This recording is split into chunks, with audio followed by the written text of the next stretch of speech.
ভাই Vinicius junior তুমি চেহারা পরিবর্তন করছো, তার মানে এই না যে তোমার ক্লাবও পরিবর্তন করতে হবে। তুমি ভাই একটা চেহারা পরিবর্তন করছো এটা মেনে নিলাম, কিন্তু তুমি যে ক্লাব পরিবর্তন করতে চাচ্ছ বা আর্সেনাল থেকে যে একটা অফারও আসতেছে, তো রিয়াল মাদ্রিদ কি তোমাকে ছাড়বে এতই সহজ? ভিনিসিয়াস জুনিয়র এই মুহূর্তে যেই স্যালারি এক্সপেক্ট করতেছে রিয়াল মাদ্রিদ সেটা দিতে রাজি নয়, আর সাধারণভাবে সেই স্যালারিটা দেওয়াটাও একটা নর্মাল বিষয় না। Vinicius junior 30 million euro salary চাচ্ছে, যেখানে তাকে 20 অথবা 22 মিলিয়ন ইউরো দেওয়া হয়। তো সব কিছু মিলিয়ে যদি বোনাস টোনাস সব কিছু সহ যদি 25-এও আসে, এইটাও ভিনির জন্য অনেক বেশি হয়ে যাবে, এটা আমি মনে করি।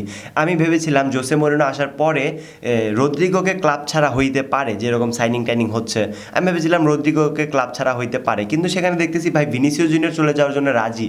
মানে ভিনি যদি আর্সেনালে যায় তাহলে আর্সেনালের ফায়দা আছে, আর্সেনাল লিগ জিতেছে, তাদের এরকম একটা প্লেয়ার প্রয়োজন।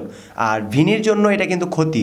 মানে এটা কোন ক্ষেত্রে বলতেছি, সাধারণভাবে একটা জিনিস ভাবেন, বাংলাদেশে হামজা চৌধুরী আসছে, এতে কিন্তু বাংলাদেশের ফায়দা আছে, কিন্তু হামজা চৌধুরী কিন্তু আরও লস, এক কথায় বলতে গেলে। আচ্ছা যাই হোক, ওইটা অন্য হিসাব, ওটা সবাই বুঝবেও না, ওটা বোঝানোর বিষয় না। কিন্তু আমি যেটা বলতে চাচ্ছি, ভিনি যদি আর্সেনালে যায়, আর্সেনাল তুলনামূলকভাবে অনেক ছোট ক্লাব রিয়াল মাদ্রিদের তুলনায়, আর সেখানে যদি যায় ভিনি এত বেশি হাইলাইট থাকবে না।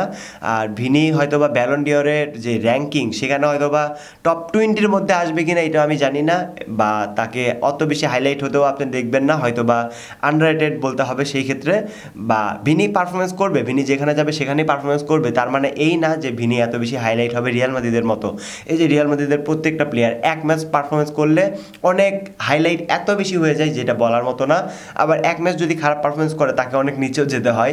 আর যদি অন্যান্য ছোট ক্লাবের কথা বলি, সেই ক্লাবগুলোতে আপনি যত ভালো পারফরমেন্সই করেন খুব একটা হাইলাইট হওয়া যায় না, আর মানে সারা বছর ভালো খেলতে হয় যদি আপনি হাইলাইট হতে চান, পুরো টুর্নামেন্টে ভালো খেলতে হয়। এই যে দেখুন বায়ার্ন মিউনিখের হ্যারি কেইন কিলিয়ান এমবাপ্পের থেকে বেশি গোল করেছে ভাই, তারপরেও আন্ডাররেটেড বলা যায় কিলিয়ান এমবাপ্পের তুলনায়। কেননা মানে এই রিয়াল মাদ্রিদ, বার্সেলোনা, এই ক্লাবগুলো ওভার হাইপ, এই ক্লাবগুলো মানে পৃথিবীর সবচেয়ে জনপ্রিয় ক্লাব বলতে পারেন, আর সেই কারণে এই ক্লাবগুলোতে থাকাও ভেরি ডিফিকাল্ট।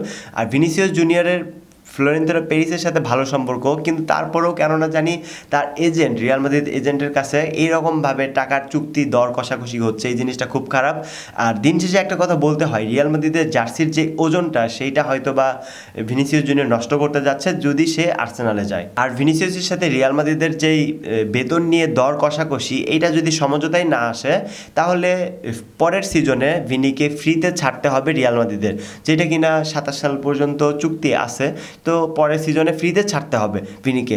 তো এটা রিয়াল মাদ্রিদ তো কখনোই এটা হইতে দিতে পারে না। রিয়াল মাদ্রিদ ভিনির মতো একটা প্লেয়ারকে ফ্রিতে যেতে দিবে, তাও আবার এরকম পারফরমেন্সের তুলনায়, এটা কখনোই হতে পারে না। আর এখানে রিয়াল মাদ্রিদ কোনো না কোনো একটা মাস্টার মাইন্ড গেম খেলবে, আমার এটা মনে হচ্ছে, অথবা এটা হয়তোবা চুপচাপ ঠান্ডা হয়ে যাবে গত সিজনের মতো। তো আপনি আপনি চাইলে কমেন্ট করে জানাতে পারেন শেষ পর্যন্ত সিদ্ধান্তটা কী হতে পারে। আপনি চাইলে এইটাও জানাতে পারেন যে রিয়াল মাদ্রিদের প্রেসিডেন্ট ফ্লোরেন্তিনো পেরেস আরও কতগুলো প্লেয়ার কিনতে যাচ্ছে। সো গাইস, আশা করি ভালো থাকবেন, সুস্থ থাকবেন, আল্লাহ হাফেজ।